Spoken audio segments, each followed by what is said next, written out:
What we're hoping you can get out of this is a sense of what are the cyber attacks that have hit some companies like yours? What are the causes of those? What are some things you can do, both strategic and tactical, to protect your organization? And finally, going to share a number of resources available both from the Cybersecurity and Infrastructure Security Agency and from Sikich that can help you protect your organization. And with that, we'll dive right in. Tony, if you want to advance to the next slide. So again, I'm Kevin Bong. I work for Sikich. We're a large professional services firm, audit, tax, advisory. I work for our cybersecurity consulting arm. Go ahead to the next slide, Tony. In particular, our cybersecurity arm does a number of things. We do forensic investigations, we do penetration testing or ethical hacking, we do audits, risk assessments, vulnerability scanning. We've worked in the payment card industry space for a number of years. We're one of 12 companies that can do breach investigations for a credit card breach. We're approved scanning vendor, things like that. So a lot of, at least my background, I lead our forensic and incident response team. So I'll be sharing what we've seen in terms of the breaches that we've worked in the last year and the causes of those and things like that. With that, I'll turn it over to Tony to introduce himself. Hi, good morning. As Kevin said, I'm Tony Collins. I'm with the Department of Homeland Security. They created a new agency called CISA recently. CISA stands for Cybersecurity and Infrastructure Security Agency. I joined CISA April 1st, April Fool's Day, and boy, did they get me. So just joking. It was a great opportunity, and I've enjoyed talking. I enjoy talking cybersecurity with everyone that'll listen anyway. So prior to joining CISA, I was the Deputy Chief Information Security Officer for the state of Illinois. When I left, we had about 60,000 endpoints to secure, or 60,000 opportunities for the bad guys to attack us. So it was quite a task to defend that. So I've been in cybersecurity since 2015 and IT for 34 years, starting with that mainframe. So I can't see your hands, so but I was going to say raise your hands if you remember mainframes. If you do, good news, they're still out there going strong. So all right, CISA was established in 2018 under the Department of Homeland Security. CISA is the nation's risk advisor. Through our efforts to understand and advise on cybersecurity and physical security risk to the nation's critical infrastructure, we're helping our partners strengthen their own capabilities. Anything CISA does stems from two driving forces: our vision and our mission. So from a strategic perspective, we focus on the CISA workforce. We're constantly recruiting and building our workforce to help defend the nation.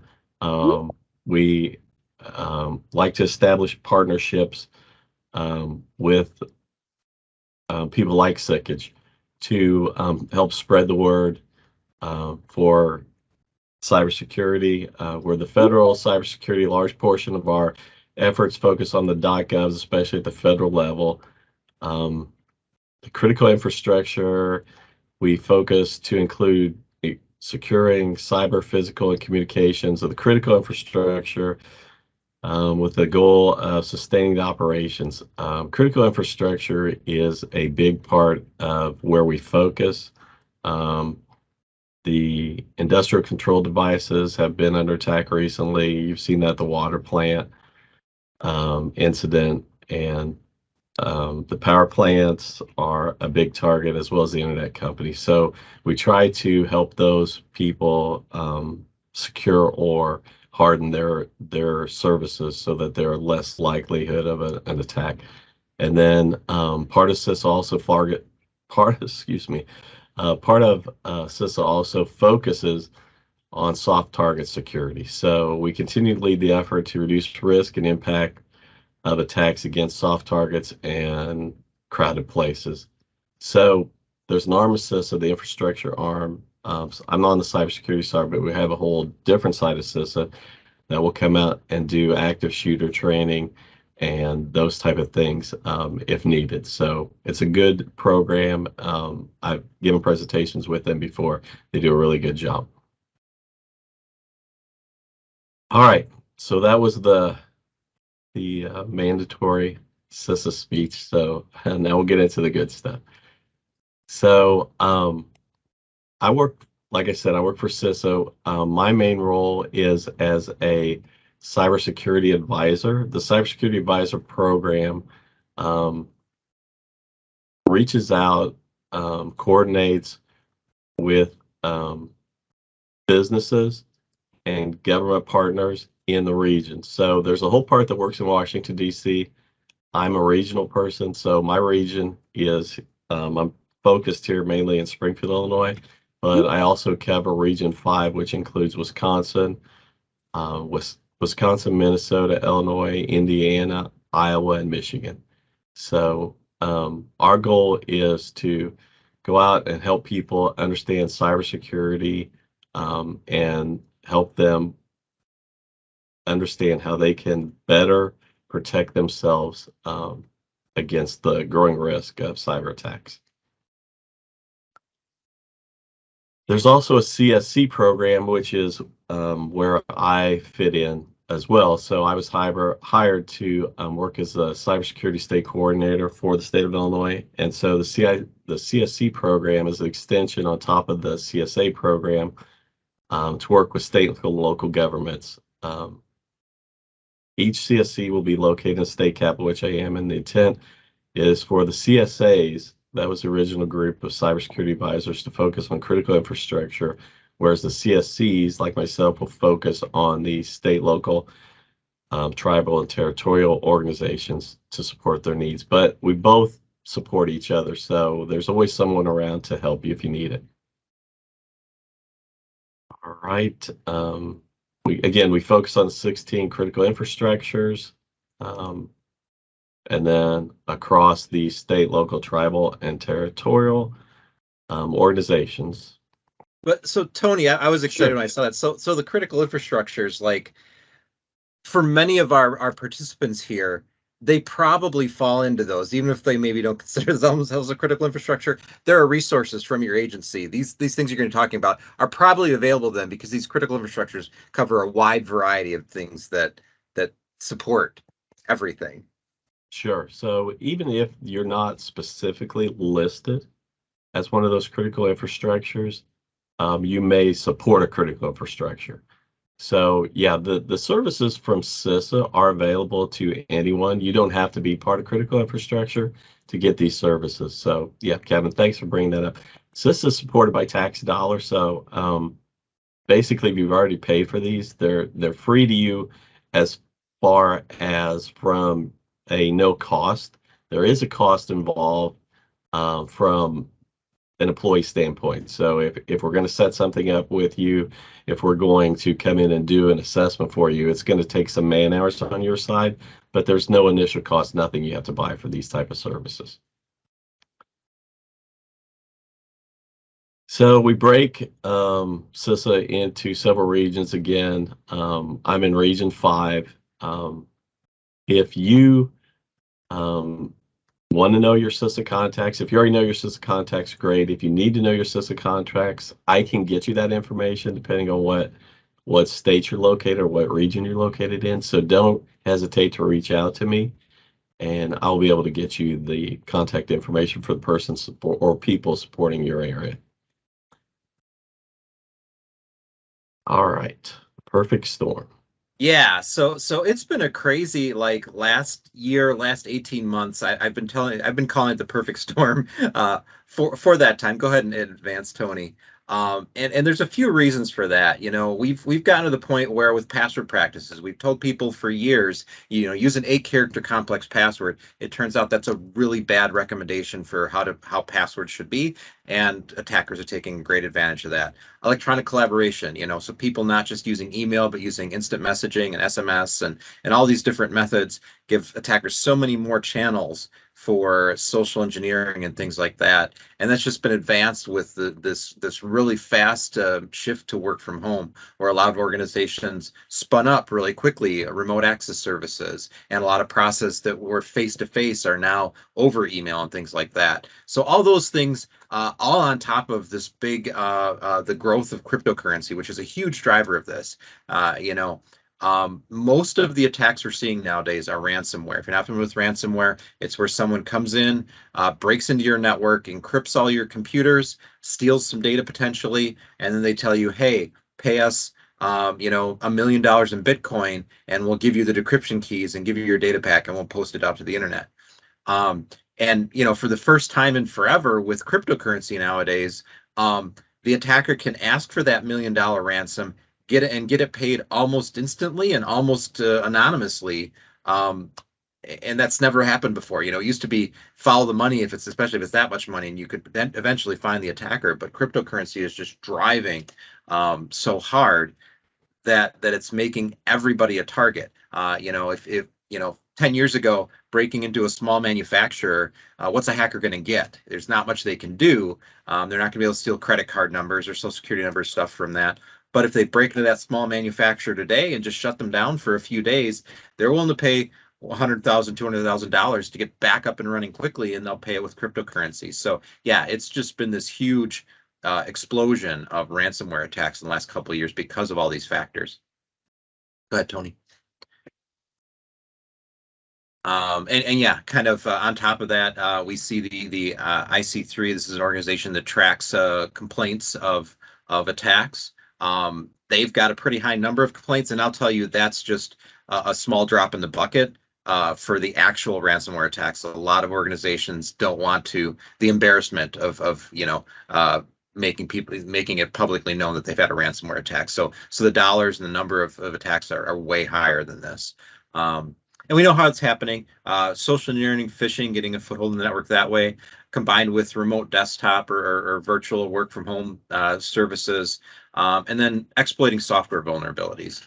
And we've got a couple unique ones there. If you go to the next slide, Tony, again, we've had this weird trend in 2020 and 2021 where all kinds of different firewall vendors, if you're familiar with your firewall, it's the device at the perimeter of your network that kind of stops the outside traffic from getting in. Well, it seems like almost every firewall vendor, especially vendors of kind of small office, small home office, small business office firewalls, released vulnerabilities in the last couple of years that you had to patch for on their firewall.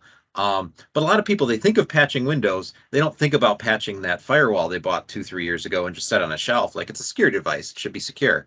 And that led to a lot of breaches because people weren't patching their perimeter firewall. You just didn't think about it. Next slide. And then another thing that really impacted the environment was an Exchange vulnerability that came out in 2021 called Hafnium. This is a big deal. Exchange is a mature product. It's Microsoft Exchange mail server. A lot of people use it and they trust it. Well, what's called a 0-day came out. A 0-day means that the exploit code or the attackers were using vulnerabilities in the software to hack into networks before patches were available.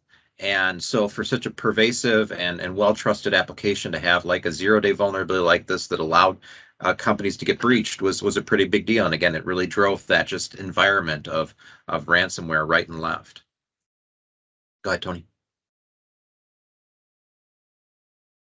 So advanced tactics and techniques. I think you're going to jump in here a bit, Tony, to talk about this. Yeah, thank you. I want to apologize if I felt like I was rushing earlier. I was. So we've got a lot to get through, and I wanted to get through that information about CISA quickly so that we could talk about the good stuff. So the Shields Up website, before I get to that, I want to jump back to the 0-day. If you haven't seen it, CISA just released, Microsoft has a 0-day for Windows 11 servers. So patch, if you don't have automatic updates turned on for your Windows 11 system, turn them on, get that patch.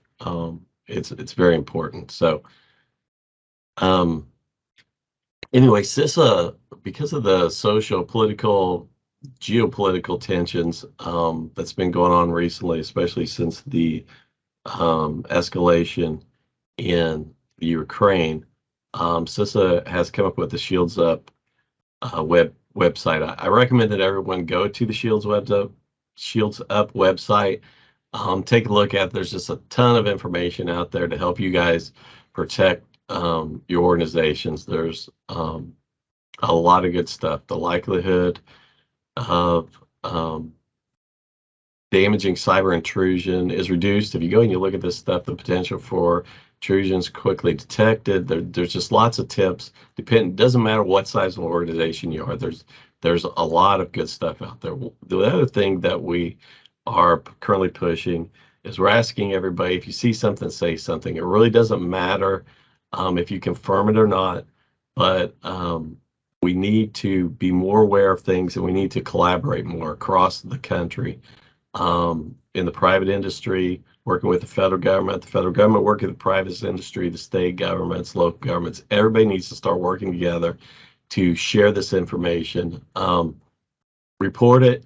It may turn out to be nothing great, but it could be something. It could be a trend that's going on, and then you could help yourself, could help other people as well. So, okay. One of the things when we were preparing for this that I wanted to show you guys is that, and this comes from the Shields Up website that shows the threats that are out there.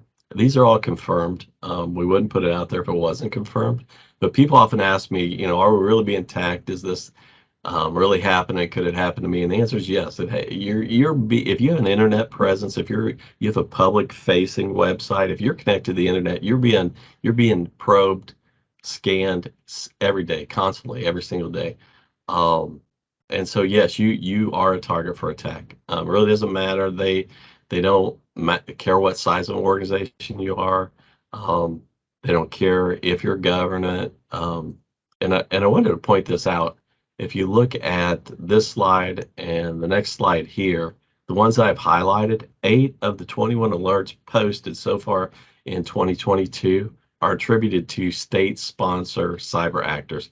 So these are countries that are sponsoring the bad guys to attack everybody else. So I hope that it's no longer someone sitting in the basement doing this. Organized crime's doing this. Countries are supporting this type of activity. So cybersecurity is regardless of the size of the organization you are, it's really important. One other thing I wanted to point out on this particular slide from Palo Alto Networks for ransomware report for 2022, the Americas are the most targeted region. And this was a surprise to me. Professional and legal services are the most targeted sector. Not the DoD, not the federal government, not the hospitals we hear about, or the water departments, but the professional and legal sector. So, like I said, it's important to everybody. So, can you defend yourself against this? Yes.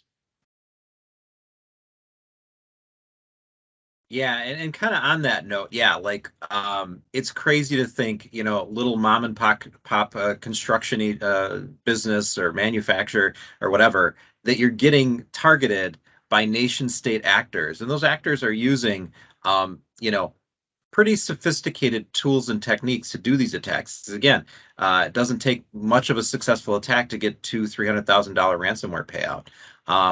The MITRE attack framework is a mechanism we here in the industry use to track the different techniques that attackers are using. Tony, next slide. And the main ones that we're kind of looking at and talking about here is that initial access, or how are these bad guys getting in? And just going back to, it's things we know. It's phishing, it's weak passwords, it's web downloads, it's remote access. So on the one hand, it's scary. We've got nation state resources trying to target, small businesses and medium businesses. But on the other hand, you don't need elite hacking skills to be a defender. We kind of know what it takes, at least from a base level, to defend yourself Go ahead to the next slide. And a lot of that comes from lessons learned. So I talked about the ransomware attacks, and we work with a lot of organizations that fall victim to ransomware attacks. And afterwards, some of the main things they tell us, like, I wish I'd known before the attack. The first one is multi-factor authentication. So multi-factor authentication is when you log in, you enter your username, you enter your password, but then there's something else, something like a code that gets sent to your phone, or a code that you read off of your phone, or a prompt or something like that. I think everybody's familiar with what multi-factor authentication is nowadays. A lot of small businesses, maybe not a lot, but some small businesses are still dragging their feet, thinking it's expensive or difficult to implement, or it's going to be a hassle for employees. And really, that's not true. We see a lot of organizations that have a ransomware attack, and within 2 days, they implement multi-factor authentication to protect themselves. And they're like, well, that was easy and cheap. Why did we wait so long? I wish we'd done it sooner. So that's a key one that really helps to keep the attackers out. The next one, and the biggest regret people have, that backups weren't safe. A lot of people find when they have these ransomware attacks, not only did the attacker log in and encrypt the file server and the ERP server and everything important, but they also deleted the backups, or even found that backup appliance or whatever it is and reset it to factory default, so delete all the data on it. So, if you want to get your data back, your only option in those cases is to actually pay the attacker, get the decryption keys, and decrypt the data.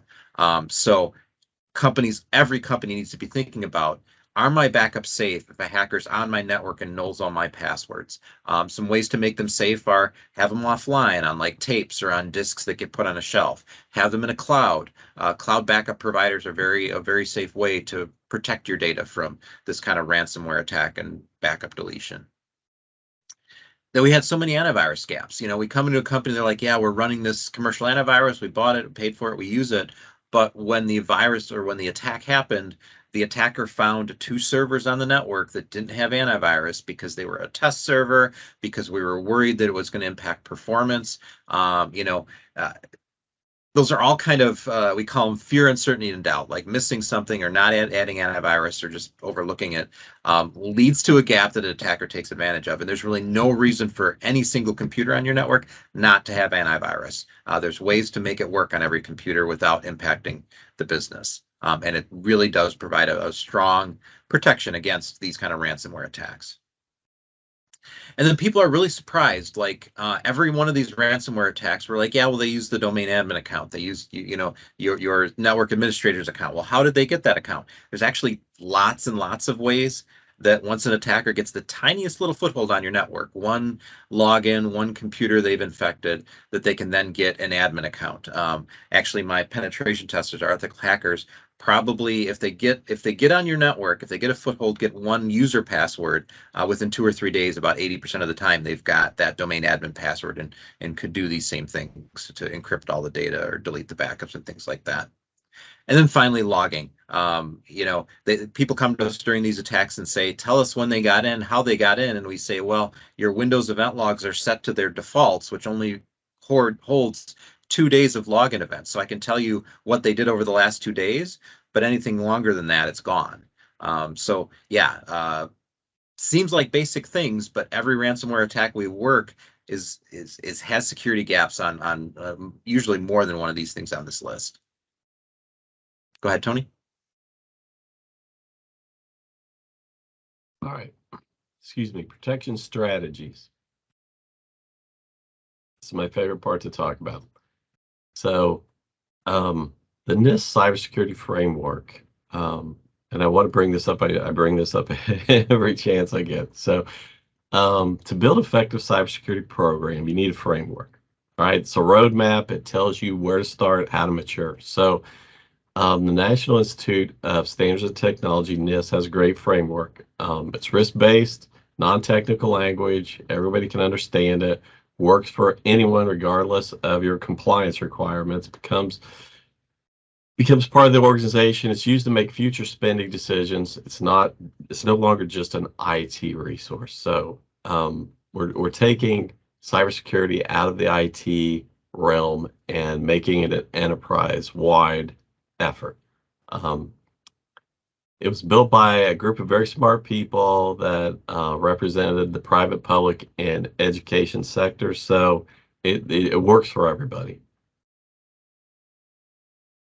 All right, today we're going to just talk about the core. The NIST cybersecurity framework has three parts: the core, tiers, and profiles. So today, I just wanted to introduce you to the core. Core is comprised of I'm on a little medicine. I need to apologize. I contracted COVID over the weekend, so I got some medicine going. So anyway, hang in there with me. I'll get it. So the core is comprised of functions, categories and subcategories, and informative references. 5 functions, 23 categories, which break down the 5 functions, and 108 subcategories, which break down 23 categories. So it kind of decomposes as we go from cores to subcategories. The functions, categories, and subcategories tell us what we should do in cybersecurity. The informative references tell us how to do it. So it's a very simple process. It simplifies cybersecurity. Anyone can do it. Informative references are basically control frameworks. So controls are the safeguards we use to protect our assets and the countermeasures we use to lessen the impact from a cyber event. Whether you are just starting a cybersecurity program or you have one in place, I suggest that you start with the CISA Cybersecurity Controls and Implementation Group 1. Once you have completed that, you can look at Implementation Group 2, see if you need to go there, or Implementation Group 3. There's only 18 controls in the CIS controls. It's a great place to start. If you have compliance requirements, if you work with the federal government, if you do credit card transactions, things like that that have requirements, compliance requirements, or regulations that you have to comply with, you'll have to expand off of the CIS controls, but it's still a great place to start and a good base for your cybersecurity program. All right. So one thing I want you to think about is this. Controls make you more secure. So isn't having more controls better? Yes and no. Controls do make you more secure, but controls cost money. Whether it's administrative controls, processes, policies, or technical controls, like Kevin talked about earlier with the firewalls, multi-factor. It's going to cost you some money. So unless you're required to comply with this because of a law or regulation, ideally the cost of the controls, and this is important to remember, the cost of the controls implemented should not exceed the value of what you're trying to protect. So when we start to look at controls for cybersecurity in this manner, we start to move out of the technical and into a business type of environment where the business is driving the cybersecurity needs of the organization. So we look at it across the whole organization instead of just what we need technically to do it.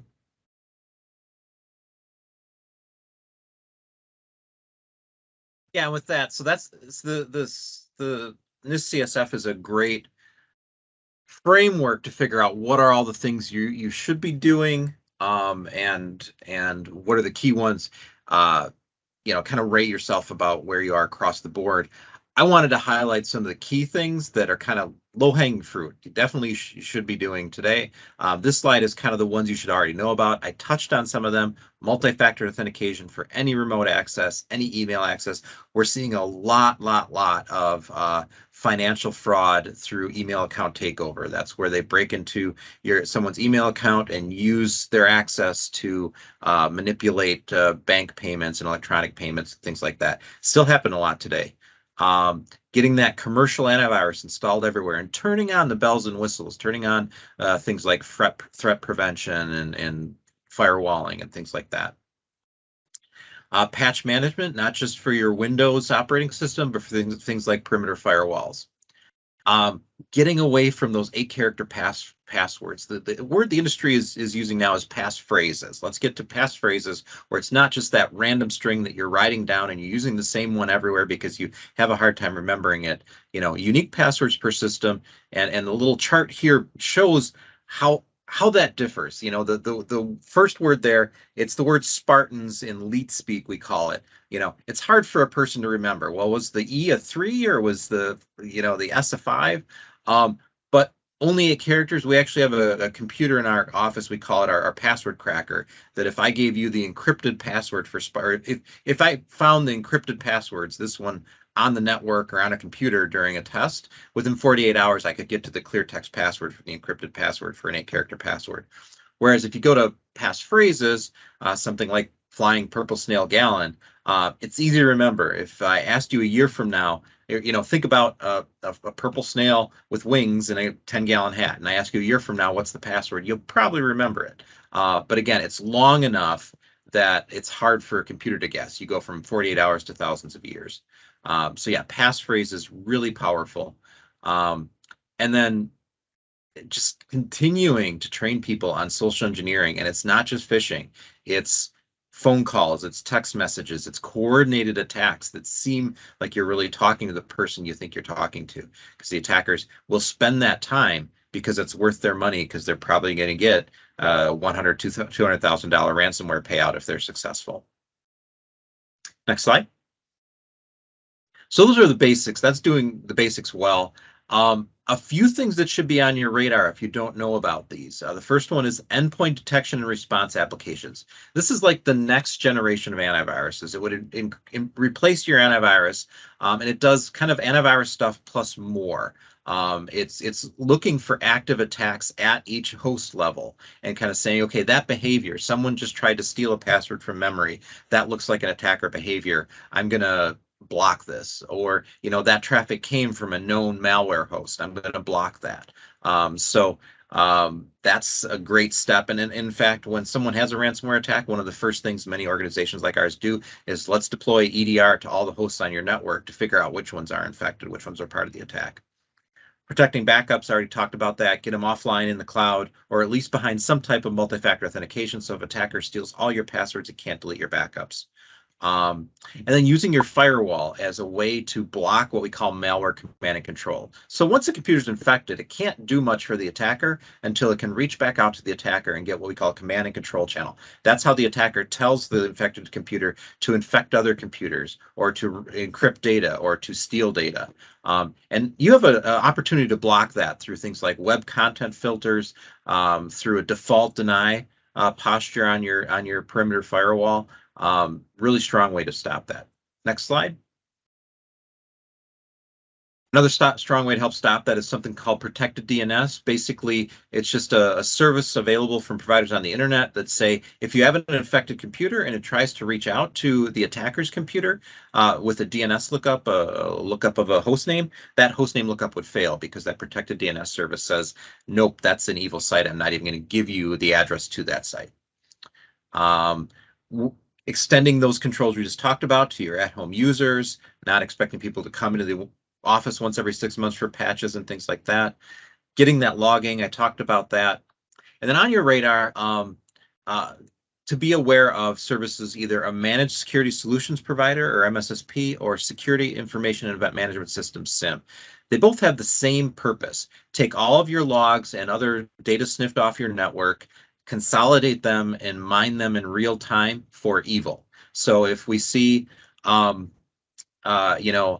dozen login attempts at 2 a.m. with an admin account that hasn't been used in a year, someone should alert on that. Well, this is an automated service that should alert on that. The MSSP is if you outsource that to someone. The SIM is if you buy a device and put it in your network and manage and monitor it yourself. We're seeing a lot of traction with organizations moving to the MSSP model because it's just so obvious and straightforward. Hey, I'm going to pay you a yearly fee or a monthly fee, and you're going to tell me if there's a hacker on my network. And then periodic testing, things like vulnerability scanning, which automates the scan against your internal or internal network and tells you if you've got weaknesses that can be exploited, like the Exchange vulnerability we talked about earlier, or like firewalls that are missing patches like we talked about earlier. And finally, penetration testing, which is having humans actually try to hack into your network to see where your weaknesses are. And there's a lot of weaknesses that things like vulnerability scanning or the CIS assessment or audit can't find. You only really find those by going and testing to see that, oh, the firewall admin misconfigured the device and it didn't have that feature enabled, or, oh, we were missing antivirus in these places even though we thought it was there. So those things definitely should be on every organization's radar because every organization is now a target today. Go ahead, Tony.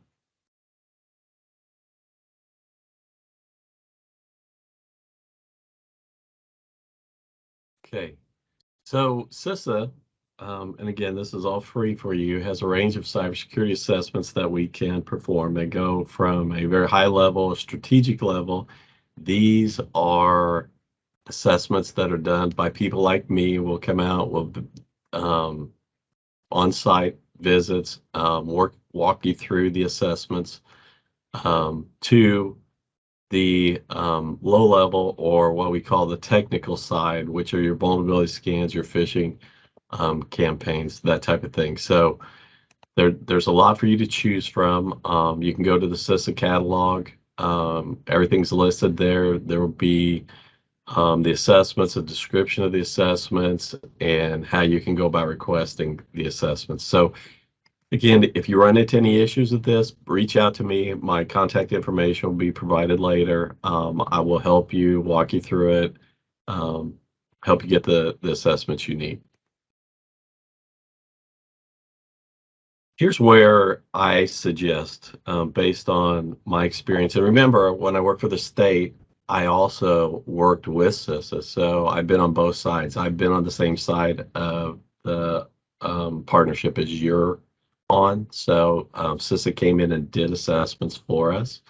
So based on that and my work with CISA, here's where I recommend you start.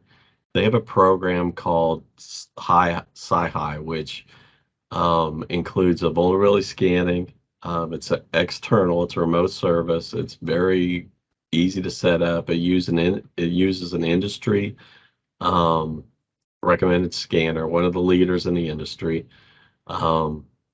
So, and it goes on for as long as you want it to go on. So the second thing in there is the web application scanning. We try to focus on one or two of your main web applications. And then they can also do a phishing campaign to the extent that you want to go, a very simple one. What we did in the past with the state, we started out with a simple one, then we requested another one 6 months later, which is a little more complex. Entirely up to you. And they have something called the Cyber Resiliency Review, which looks at the maturity of your organization. That was developed in conjunction with Carnegie Mellon. And then there's an external dependency management review, which is basically the same kind of thing as the resiliency review, except it's looking at your partners, people you deal with in your supply chain, either upline or downline. Here's an example of what you receive from the vulnerability scan. You get a full report of what they found. And what I wanted to point out on this, the key takeaways is that if they find a critical vulnerability, it's rescanned or re-verified every 12 hours. So criticals, it's crucial that you patch those. So if you have a critical vulnerability sitting on the internet, someone's going to take advantage of it. So it's critical that you patch those. And the nice part about this is that they'll scan it again 12 hours later. So you'll know very soon, very quickly, that your patching resolved or mitigated the vulnerability. 24 hours for highs, etc. So once scanning, the nice part about this is once scanning set up, it goes on until you want it to stop. Ideally, Eventually you get to the point where you have no vulnerabilities, and so you'll get a scan every day, or every 7 days you'll get a report once a week that says, hey, you don't have any vulnerabilities, and guess what? That's a good thing. So it's kind of nice to have a second set of eyes scanning from the outside, showing you what the world's seeing of your environment.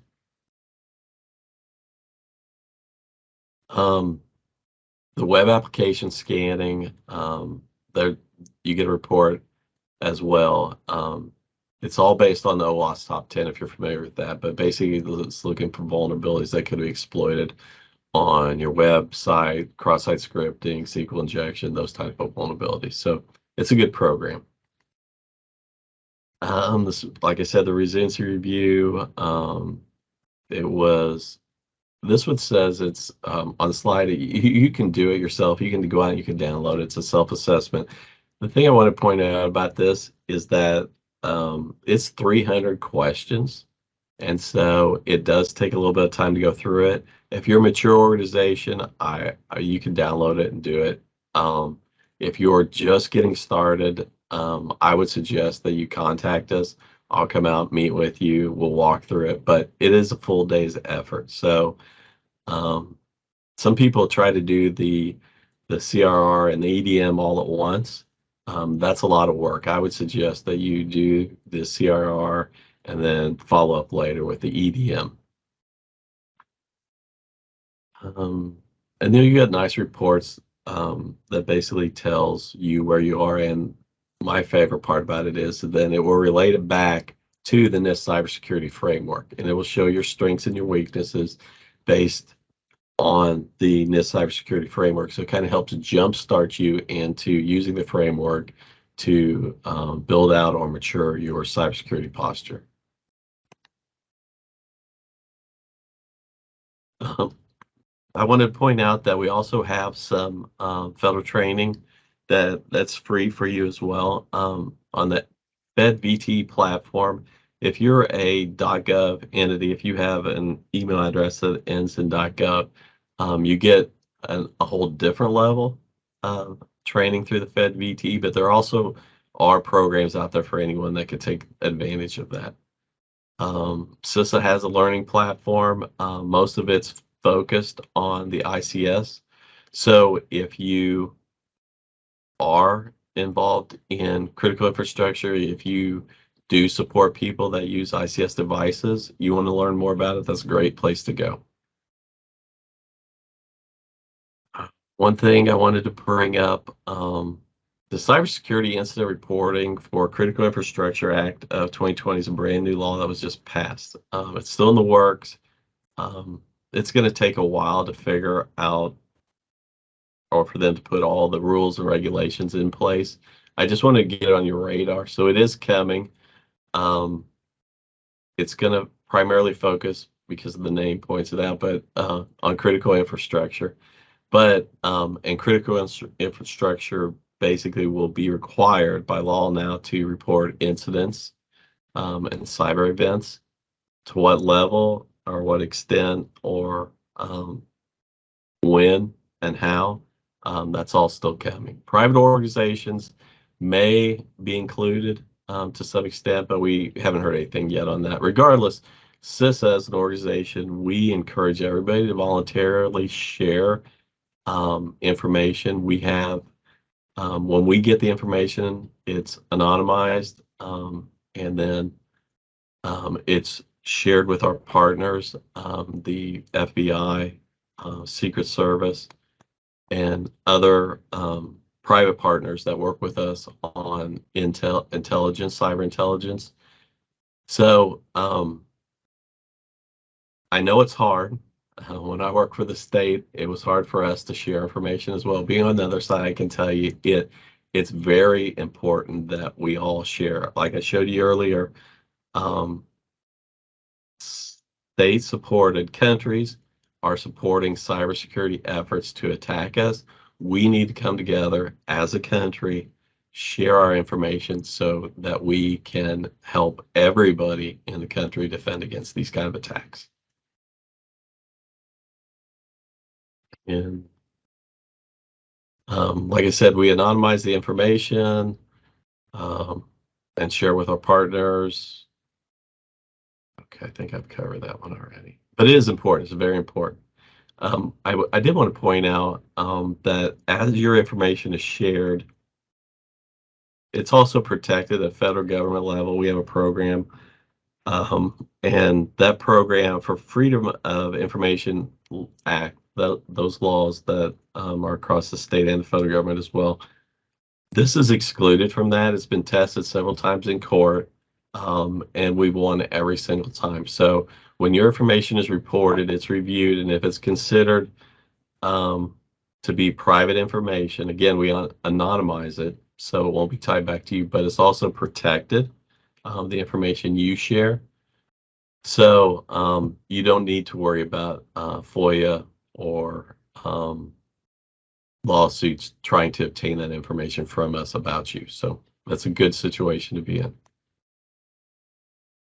All right, before we wrap up here, I wanted to thank Sikich for allowing me to be part of this presentation. It's very important for CISA that partners like Sikich help us to get out and spread the word and help us spread the word on cybersecurity. So thank you. And I wanted to let you know, in Illinois, if you're whether you're private or public entity, organization in Illinois, we've got a good program set up. The state of Illinois does. It's at their State Terrorism Intelligence Center. It's one contact for you. So if you have a cyber event, you have one contact, stick@illinois.gov. If you're in Illinois, write that down. That should be one of your first calls. So if you get ransomware, if you get any other type of cyber activity, again, remember Shields Up is excuse me, recommending that we lower our threshold for reporting. So if you see something, say something that feels wrong, report it. Don't worry about over-reporting. But send an email to the STIC, STIC@illinois.gov, and they will in turn take care of, notifying the FBI, IC3, CISA. They'll take care of all that for you. So the quicker you get the word out, the quicker they can get resources to help you. If you're not in Illinois, I have a contact for you as well. So you can always report, and we strongly encourage voluntary reporting to report at CISA.dhs.gov. Same kind of thing. The Illinois reports to CISA as well, but this is for everybody outside of Illinois. You can report straight to CISA. We share our information with the FBI, IC3. The FBI shares their information with us. So again, it's crucial that you report when you see something. All right, thank you very much. Thanks, Tony. Before we get on to the Sikich resources, we'd have a question in chat on the CISA vulnerability scanning service. Wondering if you're able to share any more information about the technology behind the service. Is it using like an off-the-shelf scanning engine like Nessus, Nmap, or Qualys, or is it something more customized? No, sure, I can share that. It uses Nessus. Yeah. Okay. Nice. Thanks. So yeah, how can Sikich help? So yeah, we do a lot of different things in the cybersecurity space. Go ahead and to the next slide. Key in this regard, we can help with those compliance assessments, whether it's just a general network security and risk assessment to figure out what your posture is, or if it's because you're looking to assess compliance against a standard like NIST, like the PCI, like HIPAA High Trust in healthcare space, CMMC in the manufacturing space. Any of those, we assess against those. I talked about the penetration testing, what a great way that is to, once you think you've got your controls in place, to see if they're actually in place or what was missed, or if you need, to open people's eyes to the potential for a attack on your network. It's a great way to kind of say, see, it was easy enough so they could break in. We need to put more effort, more funding here. We have virtual CISO services, so a lot of organizations definitely aren't of the size to need like a full-time chief information security officer on staff. We provide a service where you've got a very knowledgeable Sikich employee who's kind of committed to you one day a month to oversee that the right things are in place, to help make some of those strategy decisions about patching and new equipment, and just kind of guide your program from the CISO perspective without, again, needing to have a CISO on staff. We have an IT solutions group that does managed IT services. As part of that, we are a managed security service provider, MSSP, one of those organizations that can monitor your network in real time and tell you if it looks like there's an attacker on it. As I said, I do incident response services. As part of that, we do offer retainers where you can sign up ahead of time before a breach happens, get some good guidance from us, and have us kind of on call if a breach does happen. And then, yeah, we partner with some great firms or great services for awareness training, because that's such an important part of keeping your network safe. And with that, we'll open it up for questions, I believe, in the chat here.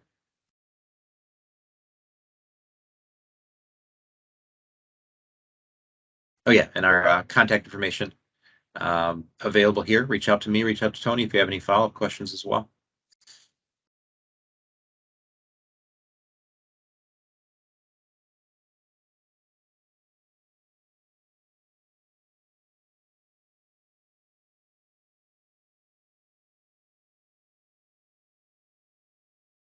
So Tony, if no one else is going to ask, I'm curious, between if someone comes to you and says, hey, I think we could use your services, let's start with vulnerability scanning. What does that look like in terms of kind of a spin-up time? Like how much time and effort does that look like for me as someone looking to take advantage of that service? So I think the hardest part is actually the paperwork going back and forth. So if you're not aware, there's a law that prevents people from scanning your environment, even though they do it all the time. But it was passed years ago, and so it's illegal for someone to scan your environment. So you would have to, so you request the assessment, then they send you back an email, and you fill out some forms. It's basically a legal agreement that says we're authorized to scan your environment. We work with you to identify the public-facing IP addresses, and then within a few weeks, you'll be up and running. Again, the nice part is that's it. Then, till you tell us, stop scanning me, you'll get scans. And being as big as they are, a lot of people worry about scanning. They worry about that there will be an impact, a negative impact to their network from the scanning. The scanning is done when you want it done. Most people typically have it done at night when there's less network traffic. But I've been involved in scanning both internally and externally when I was with the state of Illinois. This is a good product. The people using the product know what they're doing. It's a unauthenticated scan, meaning it's not signing in to anything. It's very quick, and there's very little impact to your network whatsoever. So don't worry about the impact. I mean, this has been a thing since we've been doing scanning. Internally, the people on the firewalls and the support the servers are like, oh no, that'll bring down the network. It does bring down the network. Listen, this is CISA scanning you. There are plenty of other people scanning you constantly on your internet-facing application. So you won't see the impact. I guarantee you that. I would imagine, I'm just guessing, because of the value of that and kind of the straightforwardness of doing it once you get it set up, it's probably the most popular service of the things you talked about today that people are taking advantage of. Yeah, that's one of the most popular ones. When we come to scanning websites, it's a lot more complicated. Just because of what you're scanning. So to scan the website, you're actually hitting the application. What they'll typically do is they'll do an unauthenticated scan like anybody could, and then they'll want to, if you're willing, to do an authenticated scan. And you need to be careful with those kind of things because you need to have people that know what they're doing, like Kevin and his group as well. So because it can you can have an impact there. So if you guys choose whether you use CISA or Sikich or whoever to do web application scanning. Check them out, see if they have a good reputation like Kevin and his team, so that you know you're getting somebody who knows what they're doing and someone you can trust to not mess your environment up. So, and then the phishing thing, it's fun. If you're not using a phishing product right now of your own, I strongly suggest you do that. Either buy a product or use our product or our services. As we saw earlier, the number one attack vector is for ransomware, especially is phishing. That's how they get your credentials. Somebody just gives them to them. It's much easier to go in and have somebody phish somebody and have them give up their user ID and password to you than to try to figure it out or crack it. So, yeah. We got a question in chat. Are there risks associated with vulnerability scanning, penetration testing of data loss, or other network or storage issues? I think you just kind of touched on the external vulnerability scanning is pretty low risk just because you're getting scanned by attackers today with the same kind of exploits they're sending at you. So yeah, we here at Sikich scan thousands of websites a day as well, and the risk for that vulnerability scanning is pretty low. There's certainly always, you touch on storage issues. If it's the first scan you've done and we fill up your web server logs because we scan the website, like those types of things can happen. They're not frequent, but they certainly can happen. Risks of data loss, I typically haven't seen. Usually what we find is that there is some part of if something goes wrong, which is few and far between, if something goes wrong, we find out that there was some part of the environment that was already pretty weak. This firewall couldn't handle that scan load, and we just, tripped it over some threshold of it was too much traffic for that firewall to handle. Or like I said, the web server didn't have much disk space left, and our scan happened to be the thing that filled up the log, things like that. But in general, we stick to our professional services firm. We don't stay in business if we're causing bad things to happen when we're doing a permitted ethical penetration test. We're at 10:59. I think we'll end the meeting here. But again, you've got my contact information, Tony's contact information on the screen. Tony, thank you so much. This is really cool when I heard about some of these resources available to everybody from CISA to kind of get a start in securing your environment. That's just great. Oh, you're welcome, and thanks for having us. We appreciate the opportunity to speak. Thank you. Have a good day, everybody. Bye.